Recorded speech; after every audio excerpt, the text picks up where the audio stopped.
Disney have a huge number of things to be remembered for. They have created the most beloved cartoon characters, along with their animated features that remind us of our childhood. In addition, the company itself owns several theme parks, from Florida to Paris, and one in Tokyo. So much about their interesting history, let's take a look from its humble beginnings of how the theme park started. Hey pal, this is not the theme park show. I think you mistook for another program, so can I get out of my chair please? Alright then. Anyway, where was I? For years, Disney has done wonderful things in the past and the present. It has established the main animation industry in general. However, there is one thing in particular that doesn't get overlooked a lot.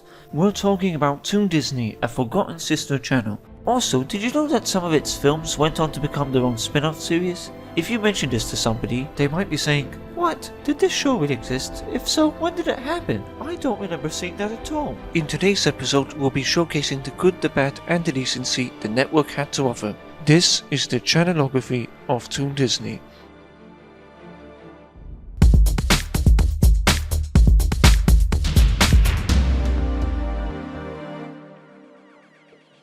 Our story begins on April 18, 1998 when Disney Channel had celebrated its 15th anniversary over in America. In its first hour, the Toon Disney Channel premiered its first cartoon, The Sorcerer's Apprentice, from the film Fantasia.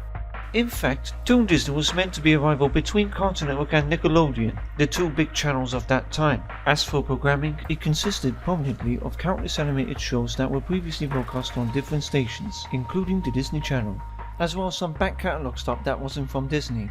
Kids fell in love with its shows and cartoons, especially its continuous 24-hour showing on cable and being ad-free, and at that point in its first few years, Toon Disney was watched by a staggering amount of 20 million viewers. Almost 2 years later, Toon Disney then became available in Europe, the location first being in Britain. As you can tell, their branding was quite different from its American counterpart. This is because their identity was meant to match the international look of Disney Channel of that time.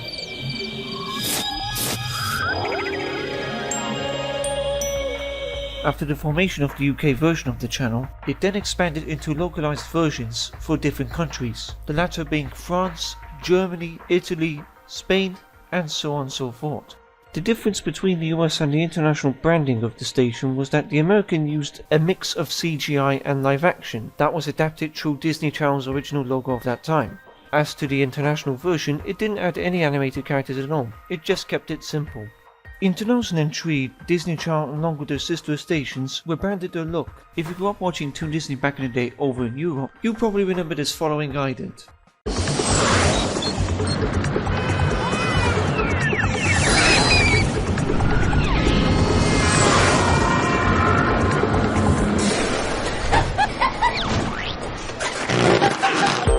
If that laugh truly refreshed your memory, you could see their branding was much more cartoony than their last on their identity. The reason why the European branding was different was obviously because of its target audience being for pre-teens and for a much younger audience. On the other hand, the American version of Toon Disney had awesome music for promos. Heck, it even had Jason Marsden announcing as Max during the end credits. And their continuity was pretty upbeat, therefore it didn't contain any obnoxious sound effects throughout their adverts. But enough of that branding talk, we'll be going straight to their programs. As discussed earlier, the programming that Toon Disney had was majorly a mixed bag of shows which had its first premiere on the Disney Afternoon block. Of course, there were reruns and specials that occasionally featured the old theatrical classic shorts. Let's dive in straight into the programs' names that made Toon Disney what it is renowned for, starting with DuckTales without a doubt remains a classic gem from the 80s thanks to its amazing theme song and story. For those who want to know a little more about it, this show centers on Scrooge McDuck taking care of his nephews Huey, Dewey and Louie. Since their parents couldn't take care of them, they set off to embark on adventures and find mysterious treasures along the way. The show itself had an eclectic batch of secondary characters, such as Magica and Launchpad, including the villains. Despite that the source material was based on comics, DuckTales later went on to have a spin-off film of its own, Treasure of the Lost Lamp, released sometime after the series came to an end.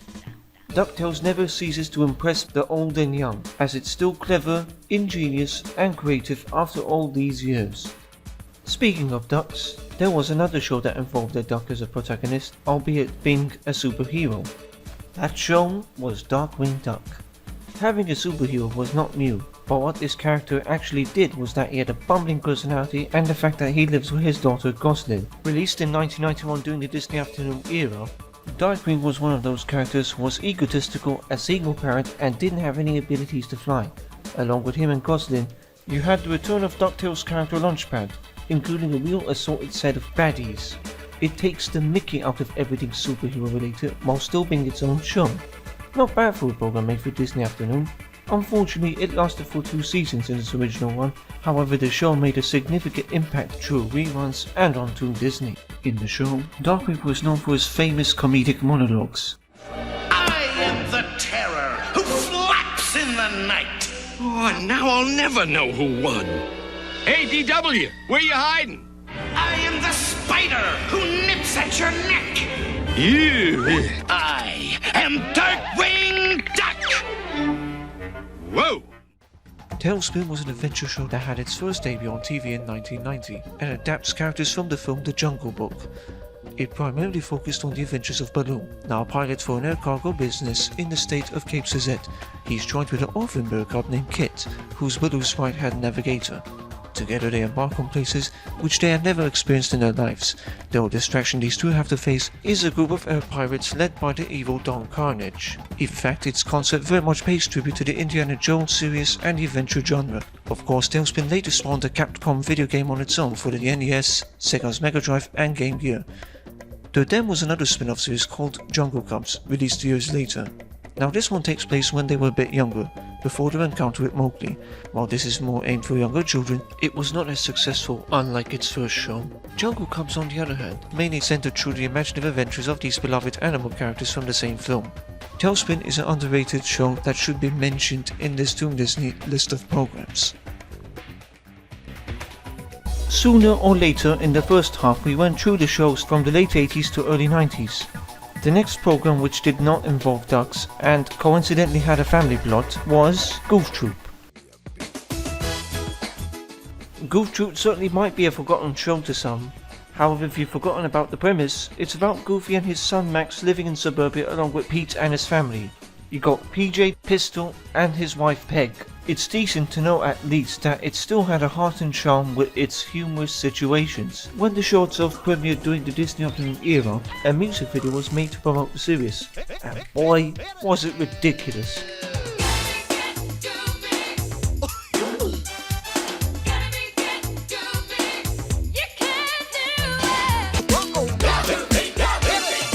It's full of ham and cheese moves, however, if we add some brave music, it might just work a little better with it.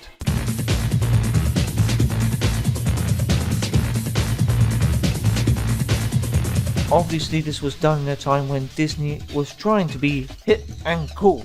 Looking at the video today, the moves do seem a bit dated and embarrassing. But it was the 90s, so what more could you ask for?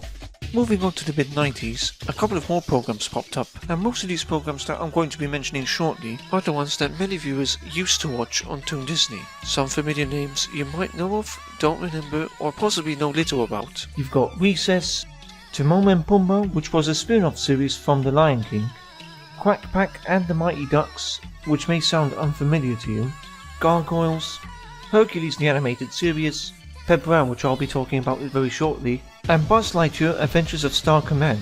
Yes, they even made an animated series after Toy Story Space Ranger. You must be thinking, how did that get pitched? I don't know, I can't complain about it, given that the fact that it was a thing.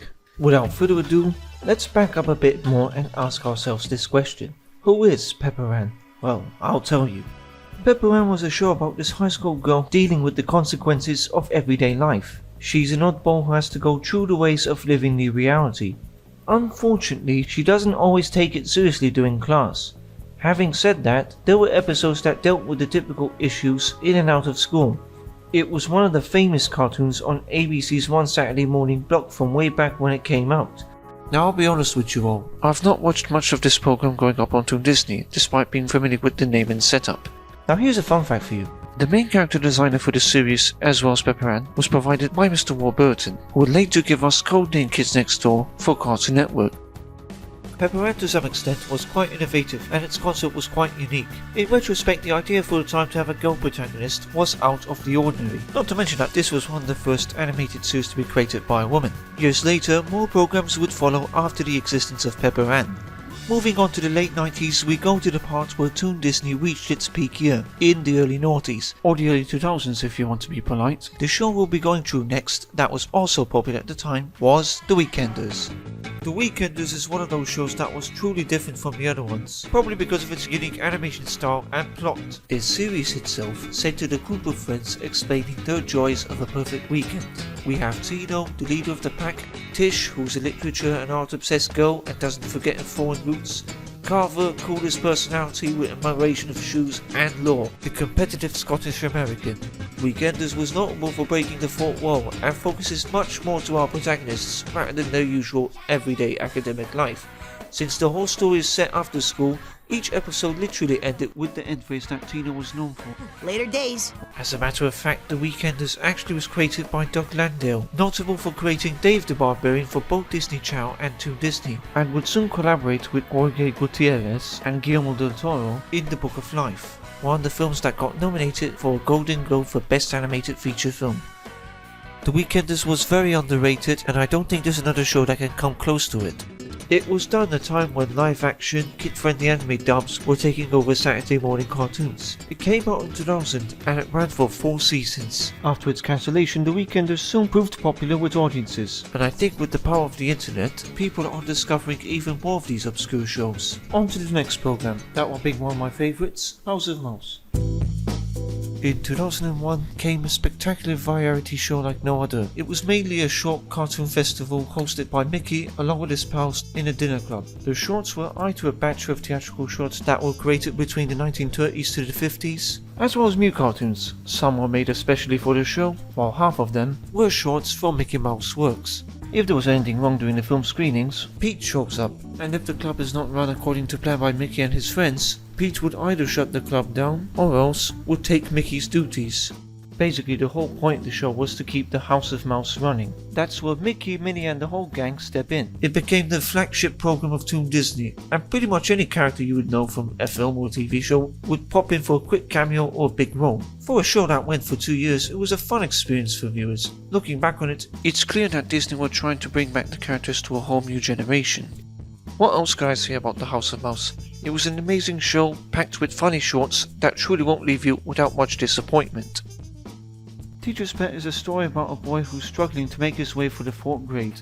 Its unique concept and distinctive style were truly out of this world, especially that being a Disney show. The story of Teacher's Pet was about a boy named Leonard and his trusty canine companion Spot. Unfortunately, Leonard has to go to school, leaving his beloved dog behind closed doors. The only downside is that her mother teaches her class. In order not to receive any embarrassment from Leonard's friends, Spot decides to sneak in and disguise as a student, or dare I say it, a real boy.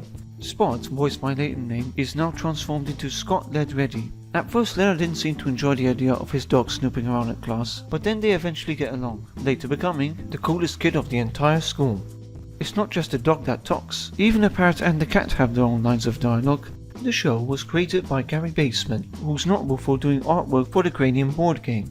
Surprisingly, the show itself was nominated for both an Emmy and a BAFTA award, which was quite a rare achievement in those days. However, it had something to do with the style of the show itself, and Teacher's Pet had an incomparable story that was quite amusing, and somewhat gained a cult following. Since its cancellation, Disney then decided to release a film based on the hit TV series. Unfortunately, the show has never been released on home media. If you search it on iTunes or any other streaming platform, you'll only find the film on the list, and not the entire series. It is somewhat considered as lost media.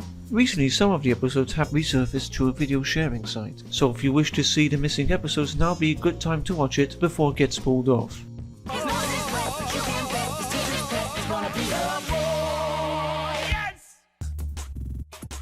Fillmore was a crime scene themed cartoon with a balance of edgy action and drama. For a program entirely aimed for children, it was clearly made towards an older audience. Cornelius Fillmore, a troublemaking student, is caught by the Safety Patrol. After being accused of a high offense record, he was then given the chance to work with the Safety Patrol in exchange for detention.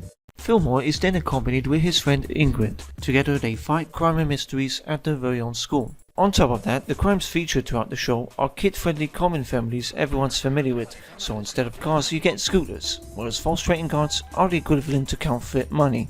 The majority of the episodes are split into 3 acts, leading to an interesting plot that leaves you eager for a confrontation between Fillmore's team and his prime suspects. The dialogue itself was impeccably realistic. Looks like somebody doesn't want us to find Dwappy. And that somebody was in the stampede. It was a blur. They got the crowbar, the address book, and our best bet for finding Everett's electronic path. That's Eddie from That's So Raven providing the voice of our main protagonist. A fairly decent show that received a cult following not sooner it premiered on Disney Channel and Toon itself. Without a doubt, Fillmore remains an interesting gem, paying homage to classic 70s police action shows, hence why those flashbacks. It was ahead of its time. It never deserved the love and popularity as it did back then, but Fillmore always had the action and the comedy to keep viewers entertained, intertwining the crime storyline, clever protagonists, and a radically cool character design. And that was why the show was criminally underrated, leaving a mark particularly on its brilliant concept. What words could I use to describe about this magnificent series? Kim Possible was an average school cheerleader who led a double life as a secret agent. Along with her friend Ron Stoppable and computer genius Wade, they fight crime from all sorts of comical villains during their spare time. The reason why Kim Possible falls into this massive list simply because it is the most recognizable of all Disney Channel shows, particularly due to its catchy theme song. The funniest part of the series would be the villains. For instance, the evil Dr. Traken, a mad scientist willing to do anything to stop Kim and Ron. Dr. Traken was often aided by She-Go, an ex-superhero whose ability is to create glowing energy with her hands, burning anything below and above ground. There were more assorted set of villains in which were entertaining and fun to watch. The show itself did an impressive job of balancing the high school life and the crime fighting dynamic. It wasn't just a standard show which had real action and drama, it had both. Sure, there were scenarios where they had to save the world at night, but they also had to face their ordinary lives as high school students at the end of the day, and that's why the show appealed to so many levels. Released in 2002, Kim Possible generated a fanbase for both the male and female demographic. It originally went for 3 seasons, but despite the demand and its international success, it came to a decision to extend a 4th season some years later. At some point between the hiatus, Kim and Ron were special guests on a Lilo and Stitch crossover episode. It was the longest running series for a long time, until Phineas and Ferb surpassed the record years later. It continued to be the most heard and most popular show that consequently aired on both stations. Lloyd in Space centered a teenage alien's adventures whilst living in a space station. Created by the same people known for the hit show Recess, it is set in the future. Much like the formative Pepper Ann, Boy Meets World, or any other kind of 2000s Disney show, Lloyd does his best, along with his parents, to fit in and adapt a normal life. Lloyd was often encountered by his human friend Eddie, as well as Kurt, a tall alien with simple intelligence, and Douglas, the clever brain. You'll probably spot and find the majority of all those character voices very familiar. For example, Lloyd was voiced by Gus from Recess. Day, Lloyd P. Nebulon turns 13 years old. Eddie being Arnold's nemesis Harold. You know, buddy, you might be onto something here. Hang on, I'll be right back. And Kurt, well, Patrick Star. Can I name him Lloyd? I think Fluffy would be nice. On top of that, Lloyd too had to face the struggles of what it was like being a teenager. In terms of him being kind-hearted and loyal, he happens to develop a crush on a girl named Brittany. Brittany was often known for insulting and poking fun at Lloyd every time she encountered him. Although not successful as the other programs, it still delivered funny lines and enjoyable moments as the series went along. It went for 4 seasons. As soon as the first season premiered on TV, Lloyd Space became immensely popular, but as old lesser-known Disney shows go, it had pretty much faded away into obscurity, and as a result, it was shortly cancelled by the network. It was one of those shows that never came back since, and it was immediately replaced by a different cartoon instead. But I digress. Lloyd in Space was actually a diverse show, covering many life lessons and topics related to family, school, among other things. To its credit, it deserved to be brought up into the Toon Disney roster because the whole majority seemed to have forgotten about it, and that's saying a lot for their back catalogue material. While the premise may seem a bit obvious, it wasn't as bad as I remember it, but it certainly wasn't terrible. My guess that the show wasn't successful as it probably failed to click a connection with the viewers, which could explain why Lloyd in Space's lifespan was cut short. The Jetix Connection. In February of 2004, Disney along with network giant ABC teamed up to create Jetix, a programming block that mostly aired in the evening, providing Toon Disney's room to just broadcast 12 hours of weekly content. Generally, Jetix comprised of a list complete of action series that were already catching on amongst audiences, shows like Power Rangers, Digimon, and Marvel's animated series. Jetix in fact was notable for replacing the Fox Kids name across Europe. Despite being marketed as a programming block, viewers in the UK and Europe had a taste of how Jetix was like on Fox Kids months later. The change of network took place between 2004 and 2005, and every Fox Kids channel that was available in the European region was now retitled under this radically cool name. The first shows that were ever produced by Jetix were Witch and Super Robot Monkey Team Hyperforce Go. I know, it's a long name, but it was the common trend of the mid-noughties, the age to have shows with clever names and edgy animation viewers were familiar with. Carrying on with the tradition of describing programs, let's continue observing Toon Disney's lesser-known programs from the same era. Teamo Supremo was a series about 3 elementary school kids with their own superhero alter egos, Captain Crandall, Skater Lad, and Rope Girl. These mighty heroes, along with the governor and the police chief, must protect themselves from various evildoers. While their adventures aren't exactly dealing with big chaotic disasters, it was clearly aimed for a younger audience. Despite its obscure status, I'm actually surprised that there are some people who actually remember this show. Teamo Supremo had a unique animation style reminiscent of 60s cartoons, filled with elements of classic Saturday morning superhero stuff. A perfect example being the battle cry catchphrases made by the kids. This early 2000 show was not an immediate success and it only aired for 2 seasons. Some of the episodes are available to watch online, however it is still not available to watch on any digital streaming service, let alone Disney+. Oh yeah, son. Another show from the mid-2000s that deserves a feature of its own. American Dragon premiered first on Disney Channel in January 2005. The series focused on middle school Asian American boy Jake Nog, where he leads a double life as a dragon protector of New York. His goal is to protect all kinds of magical beings within the city he resides. Jake is often accompanied with his grandfather, an ex-guardian who now serves as his mentor. Aside from that, he seeks advice from a 600-year-old talking Shar-Pei food dog. The adventures that Jake would be complete with his side character friend Spud and Trixie. Throughout the rest of the series, Jake establishes a romantic relationship with Rose, and while she also keeps a dark secret, as when no one's around, she is the Hunts Girl, a member of the dragon slaying and magical creature hunting group, the Hunts Clan. What American Dragon did was balance the comedy and the fantasy. Despite being a flop, the show was not greatly received when it came out, and it only had 2 seasons. But then again, since it aired on Disney Channel, American Dragon's ratings gradually started to pick up months later. Therefore, after the first season wrapped up, American Dragon went through a redesign, which back then surprised a lot of viewers. There's actually 2 reasons behind this change. Some say the executives weren't impressed with the first season look, or the overview slang provided by Jake. The producers then decided to bring a new director in after the previous one left to pursue on other projects. Hence the reason why you see the art style being totally different. Like most everybody, the issue I had was Jake's dragon form, where he looked way more skinny and punier. Compared to the first season, he was much more muscular and tough.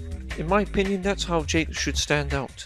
Regarding Season 2, it probably had a better storyline than Season 1, but at the time of release, I watched the first season a lot as a kid, as back then I was starting to get into action fantasy cartoons with humorous writing. However, looking back now, some of the dialogue, particularly the slang, was a bit cringy, though keep in mind it was done in a different time, when extreme cartoons blew out big.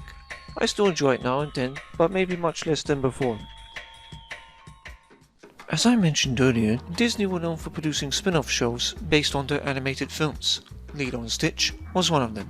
Lilo and Stitch the series actually takes place after the events of the second film, Stitch the Movie, which basically served as the pilot episode. Following the disappearance of the other experiments that are now scattered across the island, it is now up to the dynamic duo to search and capture the rest of Jumba's missing experiments, finding them one true place where they actually belong. When these experiment pods are mixed with water or liquid, they are activated to life, bringing up the attention of Captain Gantu, the antagonist of the series, but this time he's paired with a psychic sandwich-loving experiment 625, otherwise known as Reuben, voiced by the mighty Bob Paulson. The experiment characters are of course quite interesting, each of which have their own range of powers and characteristics. There are too many to name, and they all have a story to tell, so to make this a bit challenging, I'll give you a brief overview of a few experiment names to give you an idea.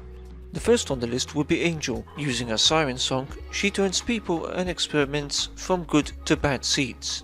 There's even another experiment named French Fry, whose job is to cook unhealthy food by giving the public disastrous results. Slushy, of course, has abilities of creating ice blizzards and snowdrifts. And Sample, who basically samples something, plays them back to a rhythmic beat, and pretty much annoys the hell out of everyone. And of course, how can we forget about Dr. Hamsterville, the German often mistaken for being a hamster. He's kind of considered as the comic relief of the series, and every time he pops up, the characters often make jokes about his unusual appearance. In fact, this was one of my top 5 cartoons to watch on Toon Disney, and because of me being a fan of the film, I would watch this every weekend, or occasionally in the summer holidays to see the adventures of Lilo and Stitch. Of course, there were crossover episodes with other Disney characters, such as Kim Possible, the Proud Family, and the Recess Gang. In fact, some of the cast members who were in the film actually reprised their roles for the TV series. All in all, it had decent solid animation, beautiful backgrounds that were painted in watercolor, and featured a catchy theme song, capturing the actual essence of being in Hawaii. Brandy and Mr. Whiskers was another obscure series that aired between 2004 to 2006. For those who don't remember how the story went, it was about a pampered dog and a hyperactive rabbit who are now stranded in the Amazon rainforest. Along the way, they create a treehouse using the parts from the plane accident, thus forming an unlikely friendship. As soon as they fit in, they befriend a group of animals in the jungle, and of course warning them the dangers of Gaspar the Lizard. It is so obscure because it is one of those programs that the public don't remember instantly, or it is actually aired on Toon Disney, or if it was a figment of imagination. Well, in reality it did air, and somehow it would be best to bring it up in this category. It was a short-lived series that did not get much attention like most of the other Toon Disney shows, and it clearly shows why. In retrospect, Brandy and Mr. Whiskers was wacky, amusing, and outright surreal. It was a bit like Cow and Chicken on steroids, though with a castaway setting. The series' reception, of course, was divided by many viewers. There were some who liked it, and then there were some who found it very similar to the classic Nickelodeon lore. If you listen to Brandy, you might find her voice very familiar. You know, it'd be nice to have a conversation with someone who actually knows what I'm talking about. You know what? You're right. A deal's a deal. So I'm just gonna go. It is performed none other than Penny herself, Katie Cuoco, who provides the voice of the dog with the plan. Presumably her first voice acting gig after 8 Simple Rules, though well before the whole world knew her as Penny from Big Bang. While Brandy and Mr. Whiskers may have not been memorable enough, it did provide a mix of decent humor and adventurous antics to keep viewers glued in for at least a half hour. It's a decent, silly series that had an unlikely premise. The Emperor's Muse School. Released in early 2006, Disney had this idea to create a series related to the film Emperor's New Groove, right after the film became a huge hit through TV reruns. The plot basically goes like this. Kuzco actually gets dumped in the palace. In order to get back into the throne, he goes to Kuzco Academy. He is still the same impetuous, lazy self. Along the way, he then encounters a girl named Melina, who is the intelligent student of the class. She often challenges Kuzco in many things, however he gets distracted a lot, sometimes teasing Melina, and even developing a flirtatious relationship in and out of the academy. We also have the return of Pacha the Villager, who would help Kuzco reach his pathway to success, as well as Yzma and Kronk, who are back as well. This time, Kronk is now disguised as a student in the class, whereas Yzma poses as a teacher/principal. They still trick Kuzco using some sort of potion to change into various animals, which to be fair, makes it challenging for Kuzco to continue assignments when transformed into another being. The series often uses a self-aware approach for our lead protagonist to say something. Between the episodes in New School, Kuzco would often pause for a doodle, where he would draw or write the best ideas on ruled paper, a recurring basis on how the episode would be summed up in general. It was highly appreciated by both children and adults, while some reviewers criticized the show for its lack of educational value. Yeah, it's silly and does use repetitive jokes in a formulaic approach from the first film, though it's not the worst program of any standards. Anyone who is familiar with Emperors may find the humor funny. Then again, Kuzco can be selfish and rude at times, but at least he's trying to up his game with the help of his friends and family. That way, with a change of attitude, even if disrespectful, Kuzco can become a better man. Emperor's Muse School went on air for 2 seasons and it was supposed to air for a long time. But unfortunately, the show was cancelled right after Yzma's voice actress Erta Kid passed away in late 2008. The series is decent, though not memorable like the other Disney Channel shows. The animation itself was great. More or less, it was just like seeing the movie again. Another element that was used in musical a lot was the music. It can either be a band march, a parody of a fight song, or even a disco number. The example that automatically pops up in my head is Cusco Dance. Right. Nepo's School wasn't that entirely bad. It had its moments, but it was long forgotten after quite some time. Anyway, next show. Recess is a classic show known for its clever concept. It defined the unique voice of kids tackling the issues we had faced growing up, be it bullying, popularity, and coping with the difficulties. By that point, nobody had ever seen a show in this format on children's television before. For me, it ended up being one of my favorite shows. Recess centered on a group of 4th graders seeking adventures during their lunch break in the school playground. Once the kids step out of the class, they are in serious business. Most of the kids in the show all had their own unique personalities and strengths. We had TJ, the charismatic leader, the rebellious tomboy Spinelli, Mikey, the poetic giant, Vince, the athlete, Gretchen, the child prodigy, and Gus, the wise kid filled with anxiety. Together, the gang faced the dilemmas that would mostly occur in or out of 3rd Street School, later figuring out their solution. We even had supporting characters that the main kids often dealt with, like popular girl group the Ashleys, Lawson, the kindergartners, as well as the playground snitch himself, Randall, and many others, not to mention the teachers Principal Prickly or Miss Finster, who frequently balanced between the school's ground. Recess of course offered many creative episodes that gave kids a bigger part of the story, featuring plot lines and experiences that anybody can relate to. Now I couldn't tell you which one was my personal favourite, as again it is difficult to choose from, though I can give you a few selections of mine that stood out the most. In the episode The Hypnotist, Principal Prickly is mistakenly hypnotized as an immature 6-year-old child. The gang then decide to interact with him to help get Prickly back to his normal adult self. One of those episodes where the adult antagonist becomes a carefree person for a change, as the teachers were usually portrayed malevolent, though Prickly was more sympathetic, seeing that he does care about the students who helped him out in a crazy situation like this. He later asks Miss Finster whether the gang should be punished or not, but Prickly responds that kids will always be kids. There was an episode where TJ could not use the school items for free anymore, unless he uses Sticker's trading cards to pay for access. TJ then goes haywire while working and decides to become a greedy capitalist of sorts. Recess taught us a simplified version on the evils of capitalism, including a moral when one shouldn't abuse this kind of power. Finally, there was an episode that used leadership as the plot's key aspect. In this storyline, TJ was chosen as principal for the day in one episode. Without any fear, he starts to grasp this interest, though he later realizes that this job is not cut out for him, as he learns that there are tough responsibilities to lead and follow, whilst being a figure of authority. Recess developed 3 specials and a feature film, School's Out, where it takes place during the summer holidays. In this film, the gang all go to summer camp except for TJ, who is now all alone at home, when he then encounters strange activity is happening at his school, a giant laser beam popping out of the blue. It then turns out that laser beam from the school was a scheme led by Benedict. Benedict, played by James Woods, is a former principal who has a huge hatred of Recess and wants revenge on Principal Prickly by altering the weather with a tractor beam, including his plan of removing Recess so that students' test results can go up. It is now up to TJ and his friends to stop Benedict ruining their summer vacation. A standard plot, but enjoyable fun. Overall, Recess was an amazing program combined with top quality humor and clever writing. It was a satire of how the school playground was run through social hierarchy. The fact that the playground being governed by a 6th grader named Kim Bob is pretty amusing, especially when his servants help him to check if everything's running smoothly. For an animated show released in the late 90s, it still holds up visually and gave me a trip down memory lane. A bit of a shame that we don't get to see this camaraderie anymore in recent shows. To sum up this brief review, there will never be another program with the same degree of success as Recess, and it's difficult to find another smart show with that kind of originality. In the year 2006, around the same time Toonami made a complete mess of itself, Toon Disney UK had closed its doors, and it would shortly be replaced by Disney Cinemagic, a movie channel made for Sky's premium package.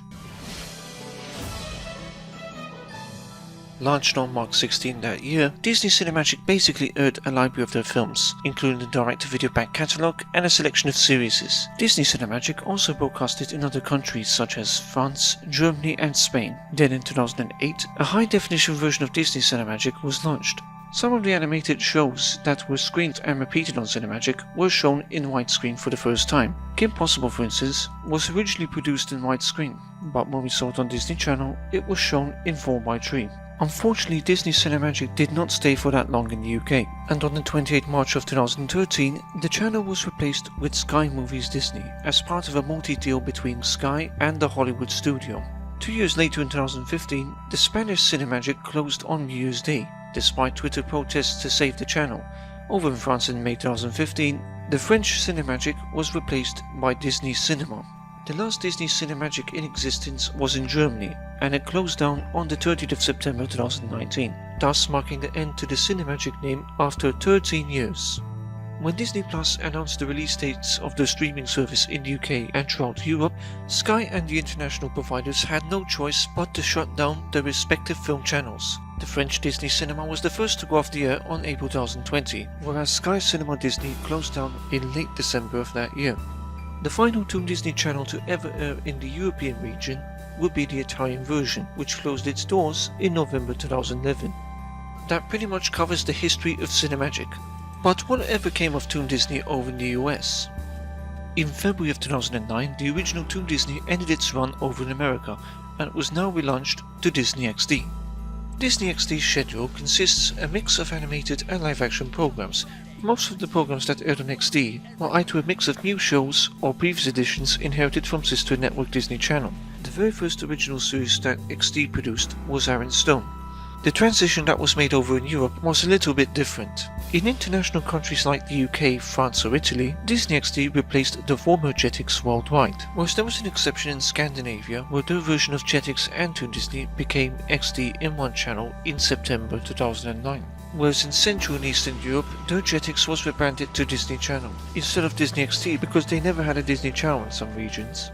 The last country to ever have Jetix was in Russia, and by the August 10th of 2010, it closed down to make room for Disney Channel. Many of the programs that aired on Jetix were part of the Toon Disney programming list, especially when it came out in America as a block originally on Toon Disney.